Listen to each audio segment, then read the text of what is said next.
할렐루야.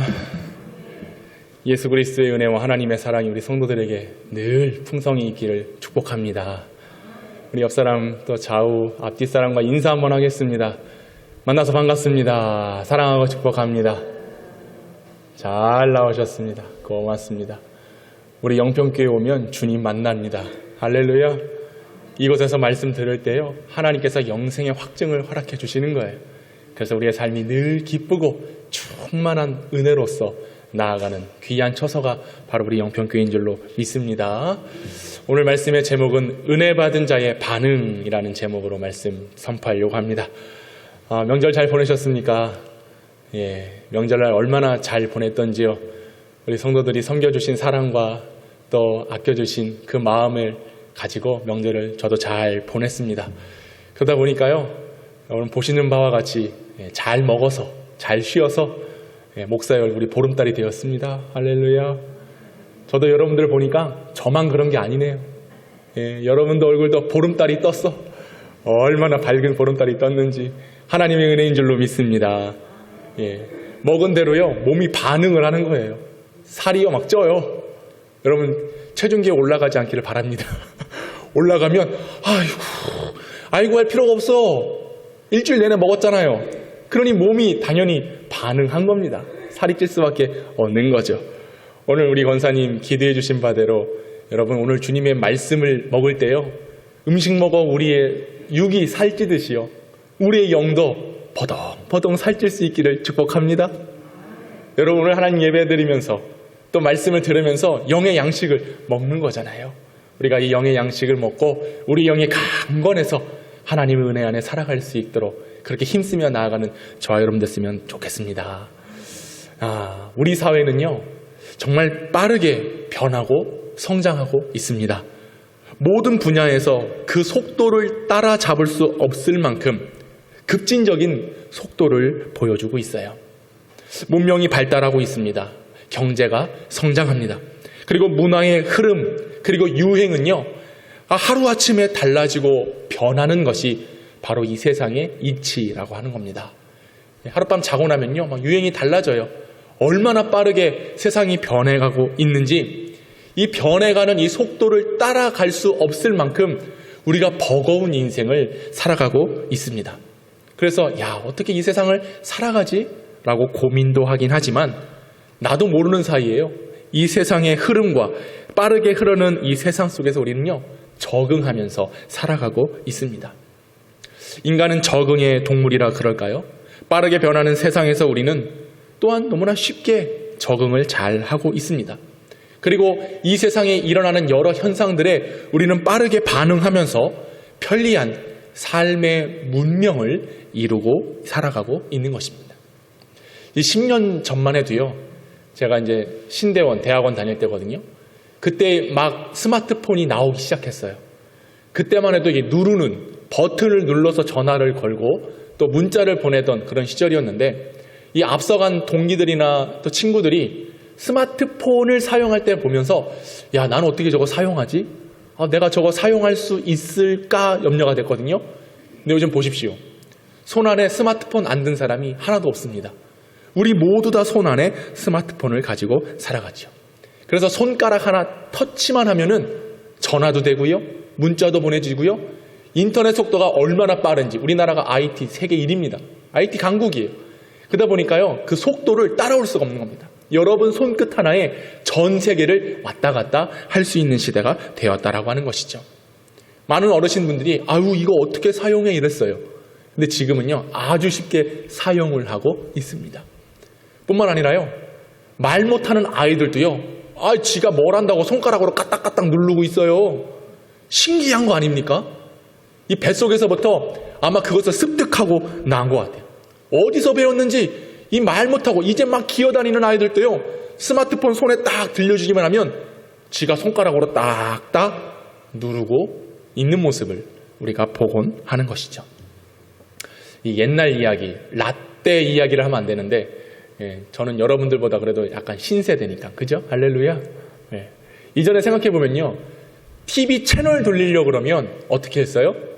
TV 앞에까지 가야 됐어요. 손으로 드드득 돌려야지만 채널이 변경됐습니다. 그때는 방송이 두세 개밖에 없었잖아요. 근데 지금은요, 손 안에 리모컨만 딱 들고 있으면요, 999개의 채널을 마음껏 돌려볼 수가 있는 시대가 되었습니다. 굳이 TV 앞으로 안 가도 돼요.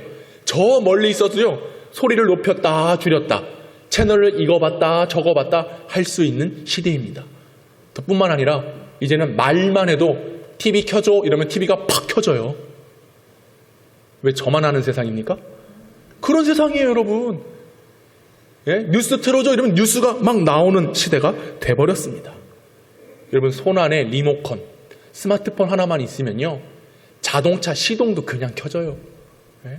뿐만 아니라요, 여름철날, 집에 들어가기 전에 딱 버튼을 누르면 집에 들어가지도 않았는데 벌써 에어컨이 가동되기 시작합니다. 겨울에는요, 보일러가 나방하게 켜졌어요. 들어가면 어우 추워가 아니라 아우 따뜻하다, 이런 시대를 살아가고 있는 것입니다. 여러분, 손 안에서 모든 것을 할 수 있는, 그렇게 빠르게 변하는 시대를 우리가 살아가고 있어요.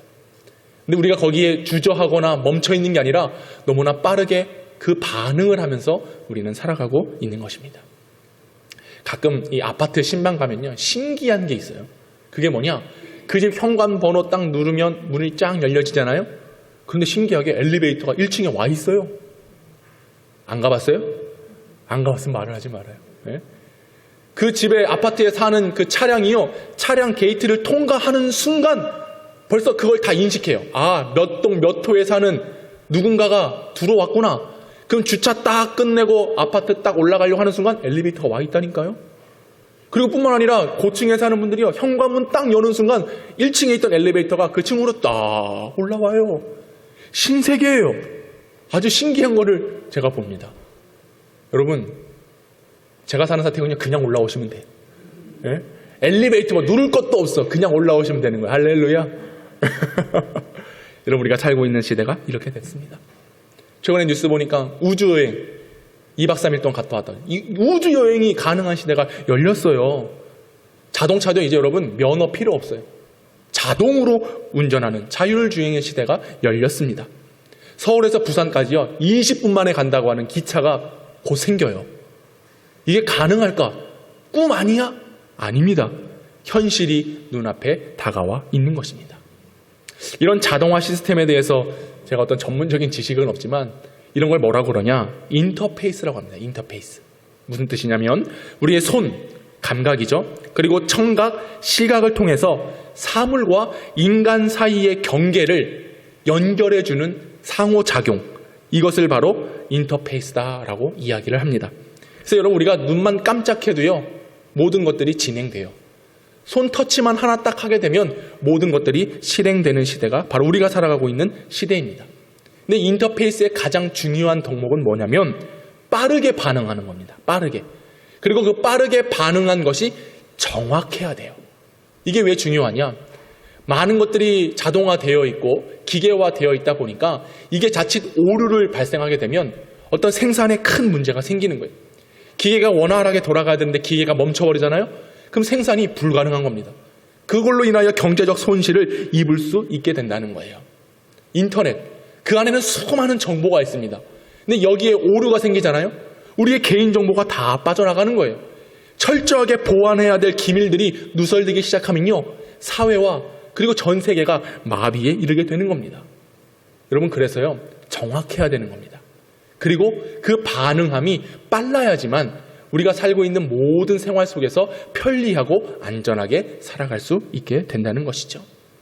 여러분, 쉬운 예로요, 우리 스마트폰 터치했을 때요, 좀만 느리잖아요? 그럼 답답하잖아요. 예? 그 답답함이요, 우리가 살아가고 있는 이 세상 속에서 그것이 제대로 반응하지 않고 빠르게 정확하게 나타내 보이지 않는다면 상당한 불편함을 줄 수 있다라고 하는 거예요. 예. 요즘 핸드폰이요, 2년마다 교체를 해야 됩니다. 그렇게 만든 것 같아요. 이번 명절에도 저희 아버지 핸드폰을 딱 만져보니까 터치가 안 돼. 느려. 그래서 바꿔드릴 때가 됐구나. 예. 여러분, 자녀들에게 이게 잘 안 된다 말씀하시면 돼요. 예. 그 눈치 있는 자녀들은 제가 바꿔드릴게요 이럴 거란 말이죠. 근데 눈치 없이 그거 왜 못해요? 라고 하는 자녀들이 있다면 상종을 하지 마십시오. 마음도 몰라주는. 그래서 저도 부모님 핸드폰을 바꿔드려야 되겠다. 분명히 오늘 이 영상을 보실 텐데 또 순종해야 되지 않겠습니까? 말을 뱉었으면 또 해야 되죠. 그렇습니다. 반응이 있어야 되겠습니다. 여러분 뿐만 아니라요, 우리의 신앙도 반응이 필요합니다. 믿음 생활하면서 반응이 없으면 안 되는 거예요. 하나님의 은혜로 살아가는 성도들은요, 하나님께로부터 은혜를 받고 살아갑니다. 그럼 그 은혜를 받았으면 그 받은 바에 합당한 반응이 즉각적으로 그리고 빠르게 일어나야 하는 겁니다. 지난 주간에 디모데 전서 우리가 계속 묵상을 하고 있습니다. 사도 바울이라고 하는 사람은 어떤 사람입니까? 하나님의 은혜를 받은 자였습니다. 그래서 그가 복음의 사역을 감당하고 수많은 성도들과 교회들에게 받은 은혜를 간증하고 있었습니다. 그리고 받은 바 은혜대로 어떻게 살아가야 되는지를 명확하게 보여주는 자가 바로 사도 바울이었던 것이죠. 모든 사도들이 그러했듯이 사도 바울 역시 은혜 받은 대로 믿음의 반응이 즉각적으로 나타났던 사람입니다. 그리고 중요한 건 뭐냐면 이 받은 바의 반응이 지속된 거예요. 이례적으로 끝난 게 아닌 겁니다. 주님 부르시는 그 순간까지 그 은혜의 반응이 이어졌던 자가 바로 사도 바울이죠. 어떤 믿음의 은혜의 반응이 그에게 있었습니까? 오늘 우리가 읽은 본문 12절과 17절은 이렇게 얘기하고 있어요. 먼저 12절을 보시면 나를 능하게 하신 그리스도 예수 우리 주께 내가 감사함은 나를 충성되이 여겨 내게 직분을 맡겨주셨다. 그의 반응은 무엇이었냐? 하나님께 감사하는 반응이었어요. 주님 나 같은 자를 부르셔서 하나님의 나라에 그리고 주의 교회에 일꾼 되게 하시니 종이 되게 하시니 감사합니다. 이 감사가 바울에게 있었습니다. 그리고 17절에 보면 영원하신 왕 곧 썩지 아니하고 보이지 아니하고 홀로 하나이신 하나님께 존귀와 영광이 영원 무궁하도록 있을지어다. 아멘. 하나님의 은혜를 찬양하고 있는 겁니다. 살아계신 하나님, 홀로 한 분이신 하나님, 당신은 영광 받으시기에 합당하신 분이십니다. 하나님의 그 영광은 영원 무궁합니다라고 찬양의 반응을 보였던 사도 바울. 저는 이 본문을 딱 보는데 찬양이 하나 딱 떠오르더라고요. 모든 영광과 존귀와 능력 받으소서 받으소서. 우리 주님은요 영광과 존귀를 받으시기에 합당하신 하나님입니다. 사도 바울은 은혜 받았어. 이 은혜를 그냥 감출 수가 없는, 그래서 찬양하는 겁니다. 주님 감사합니다. 나를 능하게 하신 주여, 나를 택하신 주여 감사합니다. 하나님께 모든 영광과 존귀를 올려드립니다. 주님 받아 주시옵소서. 여러분, 사도 바울이 받은 은혜가 무엇이겠습니까? 죄인을 용서하신 은혜예요. 택하셔서 하나님의 자녀 삼으신 은혜입니다. 그리고 더 놀라운 것은 복음의 일을 맡기시고 교회와 주의 나라의 일꾼으로 부르신 은혜. 이 은혜가 바울에게 있었습니다. 그리고 더 놀라운 것은 무엇입니까? 하나님께서 마지막 주시는 은혜가 있는데 디모데후서 4장 8절은 우리 다 같이 한번 읽어보도록 하겠습니다. 시작. 이제 후로는 나를 위하여 의의 면류관이 예비되었으므로 주 곧 의로우신 재판장이 그날에 내게 주실 것이며 내게만 아니라 주의 나타나심을 사모하는 모든 자에게노니라. 할렐루야. 여러분, 죄인을 구원하신 은혜, 택하신 은혜, 자녀 삼으신 은혜, 일꾼으로 부르신 그 은혜가 사도 바울에게만 있는 게 아니라는 말씀입니다. 사모하는 모든 이들, 바로 저 박 목사에게, 그리고 우리 사랑하는 영평교회 성도들에게 동일하게 주어진 줄로 믿으시기 바랍니다. 의의 면류관이 예비되었어요. 이 면류관을 받는 것, 이것을 사모하는 것, 이것이 바로 은혜 받는 자에게 주어진 하나님의 복이라고 하는 사실입니다. 여러분, 은혜하면 떠오르는 찬양 있지 않습니까? 한량없는 은혜, 갚을 길 없는 은혜, 내 삶을 내워 사는 하나님의 은혜. 여러분, 이 은혜가 우리에게 주어졌다라고 하는 사실입니다. 하나님이 우리를 얼마나 사랑하셨으면 우리를 구원하여 주시고 우리를 자녀 삼아 주시고 죄인인 나를 위하여, 우리를 위하여 사랑을 베푸신 그 은혜, 이 은혜가 오늘 우리가 받아야 되는 은혜라고 하는 것입니다. 바울은 말합니다. 고린도전서 15장 10절에 그러나 내가 나아된 것은 하나님의 은혜로 된 것이니 내게 주신 그의 은혜가 헛되지 아니하여 내가 모든 사도보다 더 많이 수고하였으나 내가 한 것이 아니요 오직 나와 함께 하신 하나님의 은혜로다. 나를 지으신 이가 누구십니까? 하나님이세요. 나를 오늘 이 시간 부르신 이도 누구십니까? 하나님이십니다. 그리고 이 세상에 보내신 이도 하나님이십니다. 그러기에 우리의 모든 것은, 나의 나 된 것은 하나님의 은혜라는 것을 기억하시기 바랍니다. 그래서 우리는 하나님의 은혜 받은 자로서 믿음의 반응이 나타나야 되는 거예요. 예배하며 하나님의 이름을 노래하며 정성을 다해 주님을 위하여 살아가기로 결단하는 그 반응이 오늘 우리에게 나타나야 될 반응이어야 될 줄로 믿습니다. 내 삶을 다 드리는 거예요. 드려도 아깝지 않은 겁니다. 더 많이 드리지 못해서 아쉬워하는 마음이 있어야 되는 것 아니겠습니까? 여러분, 하나님은 은혜를 베푸시는 분이십니다. 믿으십니까? 오늘 이 시간도 은혜를 우리에게 베푸시는 분이십니다. 그래서 우리는 은혜를 베푸실 때에 그 은혜를 받고 살아가는 그리스도인이라고 하는 거예요. 성경에서 말하는 은혜가 무엇입니까? 값없이 주시는 선물이에요. 조건 없이 죄인을 용서하시고 구원과 영생을 주시는 하나님의 초월한 사랑이 곧 은혜라고 하는 사실입니다. 그레이스, 헬라어로 카리스이죠. 여러분, 우리는 조건 없는 사랑을 받았습니다. 하나님의 크신 은혜, 이것을 선물로 모두 다 받았다라고 하는 사실입니다. 그 선물이 무엇이겠습니까? 하나님의 호의, 하나님의 자비, 하나님의 긍휼, 사랑의 완성을 위하여 독생자 예수 그리스도를 이 땅에 보내주신 것입니다. 이 땅에 성육신하신 그 예수님이 나를 위하여 십자가 지시고 보혈을 흘려주시고 그 보혈의 피로 인하여 우리가 회복되어 주님 앞으로 나아갈 수 있는 은혜, 그 길을, 구원을 허락해 주셨다라고 하는 사실입니다. 여러분, 이보다 더 큰 은혜가 무엇이겠습니까? 이보다 더 큰 선물이 무엇이겠습니까? 우리에게 영생을 보장해 주시는 하나님의 주권적인 행동이 바로 은혜다라는 겁니다. 에베소서 2장 4절에서 5절은 말씀합니다. 긍휼이 풍성하신 하나님이 우리를 사랑하신 그 큰 사랑을 인하여 허물로 죽은 우리를 그리스도와 함께 살리셨고 너희는 은혜로 구원을 받은 것이니라. 할렐루야. 이 놀라운 사랑이 우리에게 주어졌습니다. 여러분, 믿으시기 바랍니다. 긍휼이 풍성하신 하나님께서 나를 사랑하셨다는 거예요. 믿어지십니까? 허물로 죽을 수밖에 없는 우리를 그리스도께서 우리를 위하여 살리셨다. 우리 주님께서 나를 살리셨다. 이것을 믿으시기 바랍니다. 그래서 우리는 주시는 은혜로 구원을 받았다라고 하는 거예요. 성령 하나님은 오늘 이 시간도 선포되는 말씀을 통해서 이것을 깨닫게 하십니다. 주시는 말씀을 통해서 은혜를 받게 하신다는 거예요. 말씀은요, 하나님의 은혜를 직접적으로 경험하고 체험하고 만날 수 있도록 유일하게 허락해 주신 길이라는 것입니다. 오늘 여러분, 주님의 말씀을 들어야 되는 거예요. 주님의 말씀을 받아야 되는 겁니다. 왜냐하면 이 말씀이 곧 은혜가 되고 이 은혜를 가지고 사모하며 이 세상을 살아갈 때에 우리는 하나님의 구원을 이룰 수 있고 주님 오실 날을 사모할 수 있고 그날의 예비된 의의 면류관을 받을 수 있기에 우리는 항상 말씀을 사모하여 주님의 은혜를 받아야 된다라고 하는 겁니다.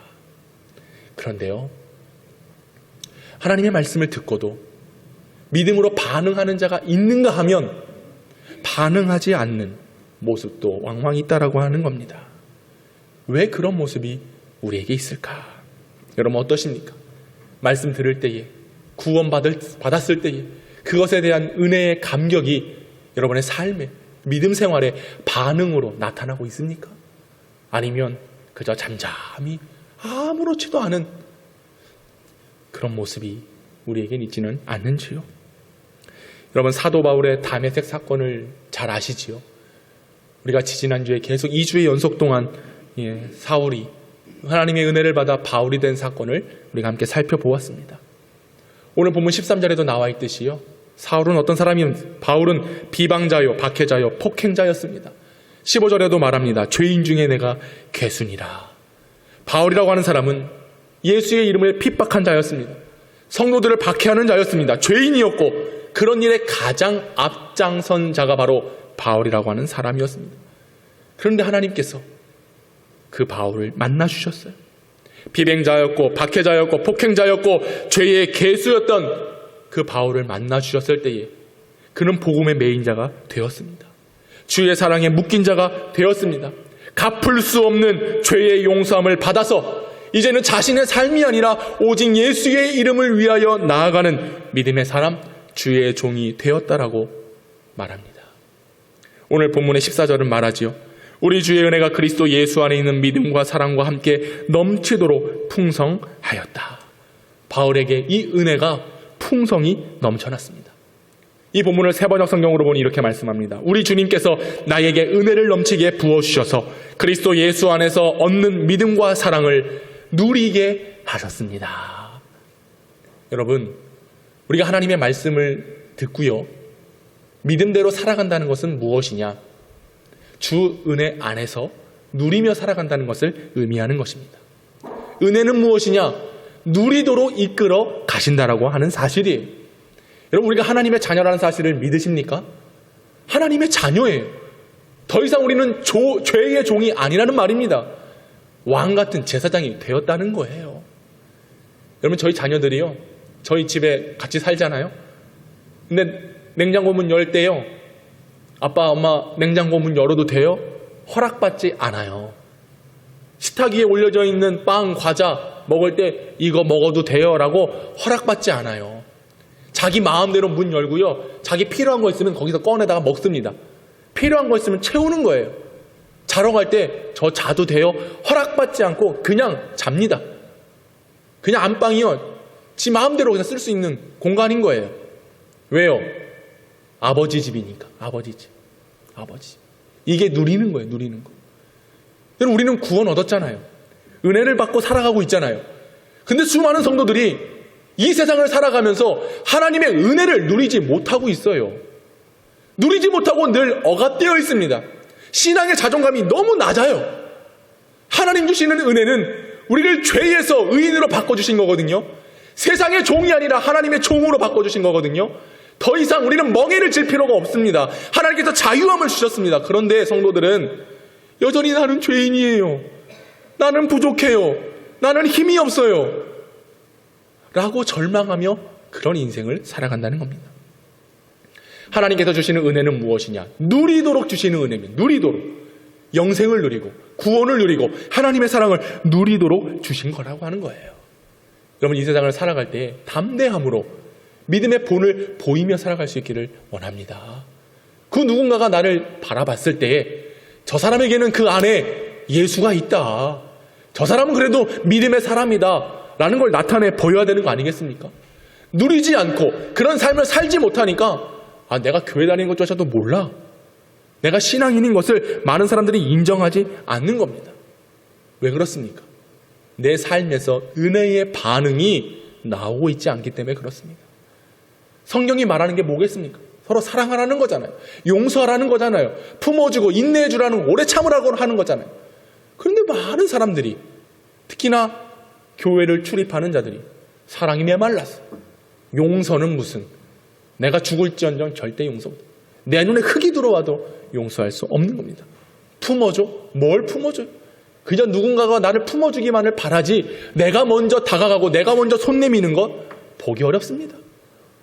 그러니 이런 믿음의 반응, 은혜의 반응이 내 삶에 나타나지 않으므로 세상이 교회를 무시하고 성도들을 무시하고 오히려 믿음이 있다라고 말하면 외면하는 겁니다. 손가락질 당하는 거예요. 여러분이 받은 은혜는 무엇입니까? 주님 안에서 누려야 될 것들, 이루어야 될 것들, 그리고 나타내 보여야 될 것들을 믿음 안에서 보여야 되는 거 아니겠습니까? 우리는 하나님의 자녀라는 사실을 기억하십시오.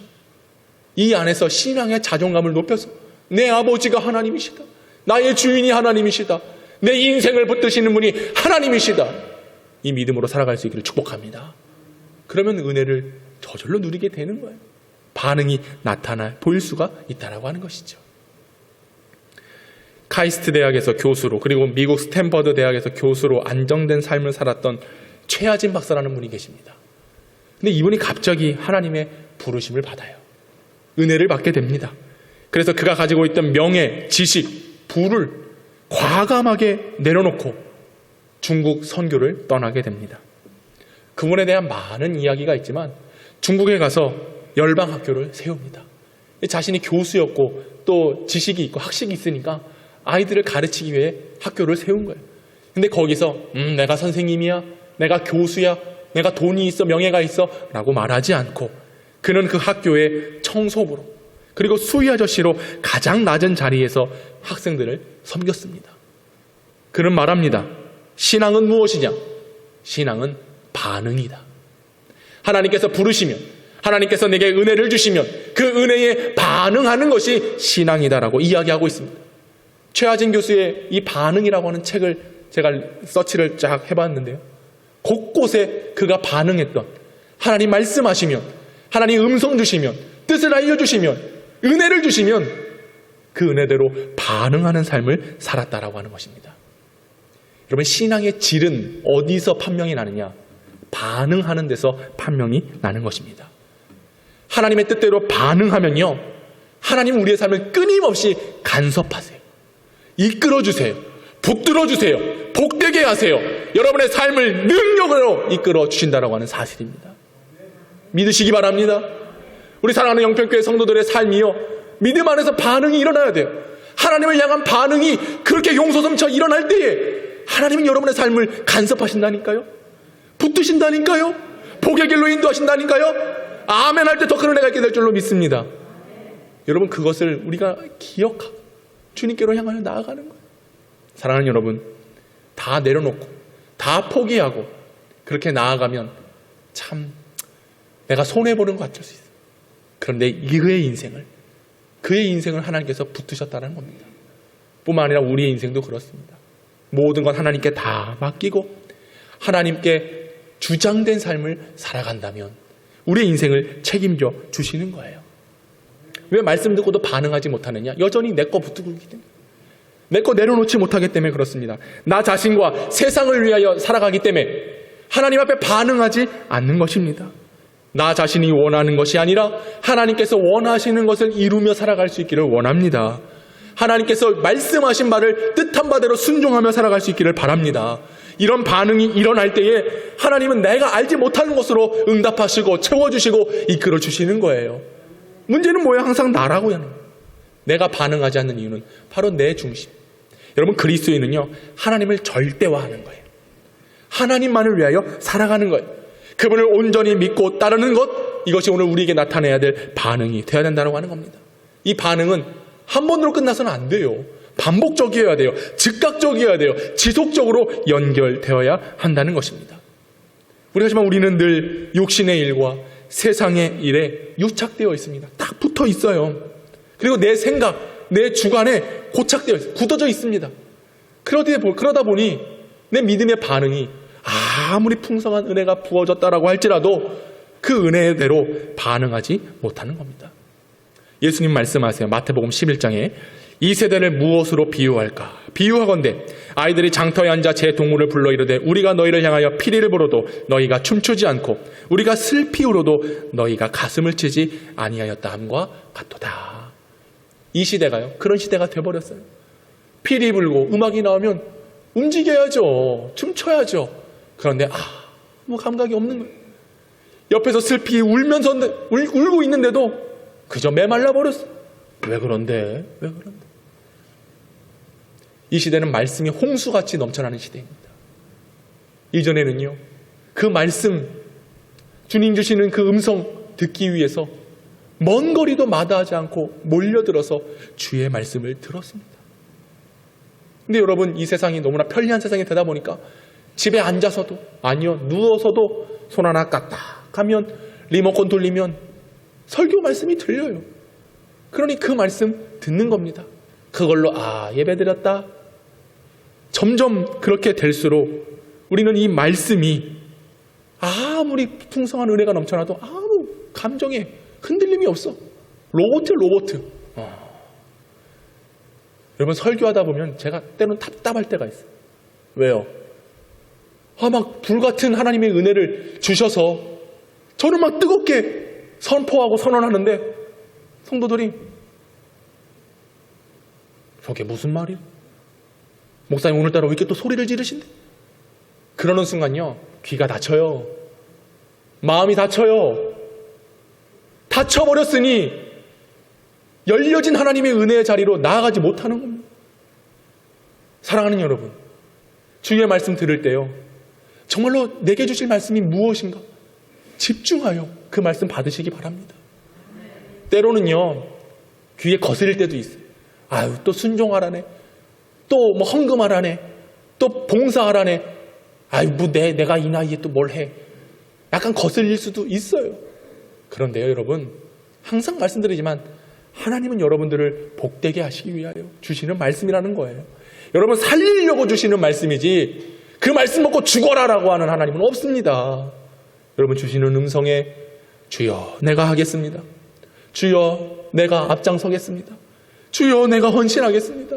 주님 말씀하시면 나아가고 멈춰서고 오직 주님의 뜻 아래 행하겠습니다라고 하는 그 믿음의 반응이 나타날 수 있기를 원합니다. 피리 불고 북질고 당구치면 일어나야죠. 우리 이전사님 기타 메고 열심히 땀뻘 흘리며 찬양한단 말이죠. 아이고 오늘 기타 잘 치네. 관람하라고 찬양하는 거 아니잖아요.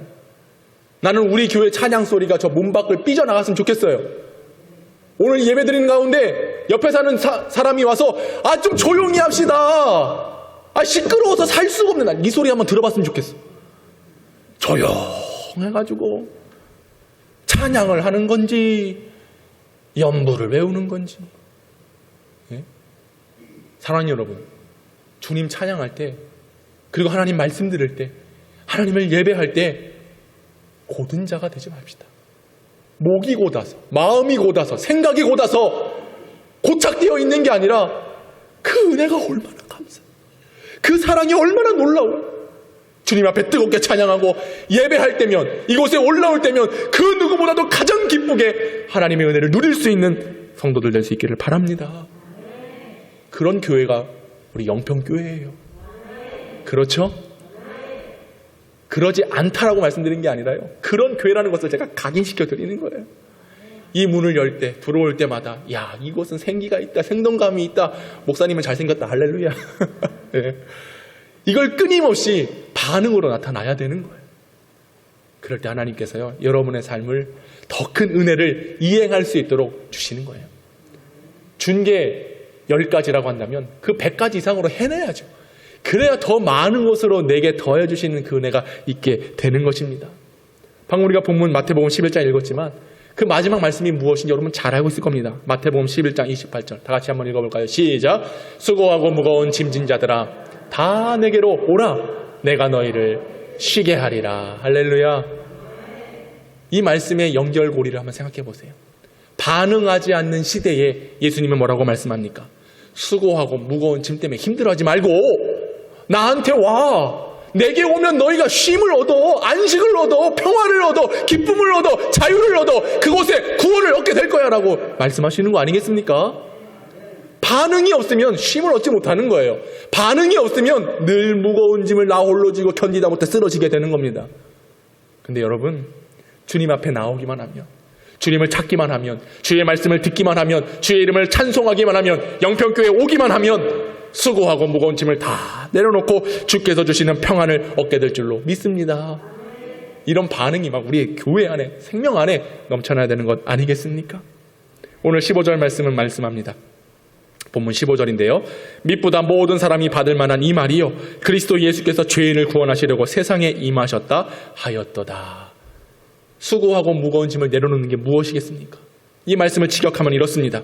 모든 사람이 받아야 하는 믿을 만한 좋은 말이 있다.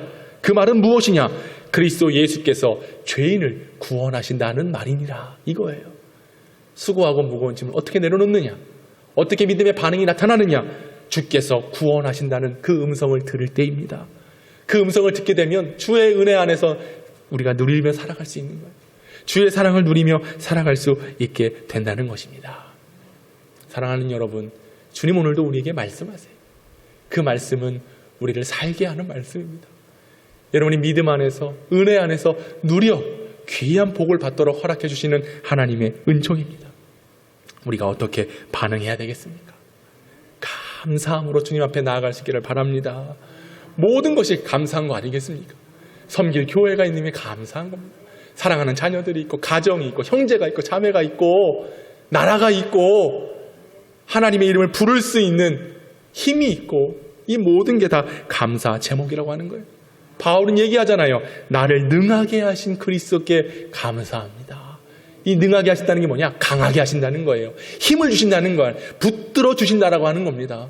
여러분, 우리가 살아가면서 감사할 제목이 무엇이냐? 하나님이 살아가도록 내게 힘을 주신다는 거예요. 나를 붙잡아 주신다라고 하는 거예요. 나를 능하게 하셨다라고 하는 것은 바로 그 뜻입니다. 바울은 고백하죠. 빌립보서 4장 13절에 내게 능력 주시는 자 안에서 내가 모든 것을 할 수 있느니라. 나를 능하게 하신 이가 내게 능력을 주시는 겁니다. 그 능력은 무엇이겠습니까? 하나님의 말씀을 들음으로써 얻어지는 은혜라고 하는 거예요.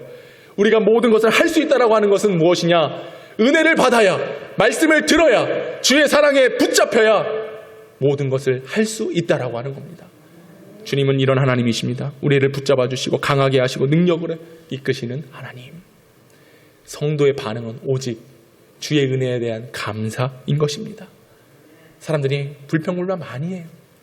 내가 이 사람 왜 만나서 결혼을 했는가? 우리 집은 왜 이렇게 가난한가? 부모님은 왜 나를 이렇게 낳아주었나? 나는 왜 성공하지 못하는가?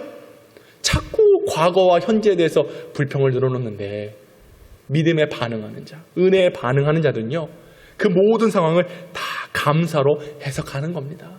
그러면 그 하나님께서 우리에게 더 크게, 더 놀랍게 감사의 삶을 살아갈 수 있도록 제목을 허락해 주시는 거예요. 마지막 우리 함께 찬양을 함께 했으면 좋겠는데요. 이 찬양이 계속 마음을 울립니다. 여러분도 잘 아시는 찬양일 거예요. 날 구원하신 주 감사, 모든 것 주심 감사, 지난 추억이 내 감사, 주 내 곁에 계시네, 향기로운 봄철의 감사, 외로운 가을날 감사, 사라진 눈물도 감사, 나의 영혼 평안해, 아픔과 기쁨도 감사, 절망 중 위로 감사, 증량 못할 은혜 감사, 크신 사랑 감사해. 할렐루야. 측량 못할 하나님의 은혜가 우리에게 주어졌습니다. 이 은혜를 받고 우리가 어떻게 반응해야 되겠습니까? 주님을 찬양하는 데 있는 겁니다. 주님을 높이는 데 있는, 모든 영광과 존귀를 하나님 홀로 받으세요라고 하는 우리 입술과 마음의 정성을 다하여 드리는 예배의 찬송의 고백 속에 하나님은 영광 받으시는 겁니다. 그리고 주시는 은혜 속에서, 말씀 안에서 누리며 살아가십시오. 자존감이 낮아서는 안 돼요. 하나님이 나를 자녀 삼아 주셨다라고 하는, 구원해 주셨다라고 하는 이 은혜를 누리면서 살아갈 수 있기를 축복합니다. 그리고 베푸신 은혜에 감사하는 거예요. 모든 것에 감사할 때에 하나님은 우리에게 예비하여 주신 놀라운 상급과 의의 면류관과 귀한 축복을 허락해 주실 줄로 믿습니다. 날마다 믿음의 반응, 은혜 받은 자가 하나님 앞에서 그 반응을 보임으로써 큰 복을 누리며 살아가는 우리 영평의 성도들 될 수 있기를 주님의 이름으로 축원합니다.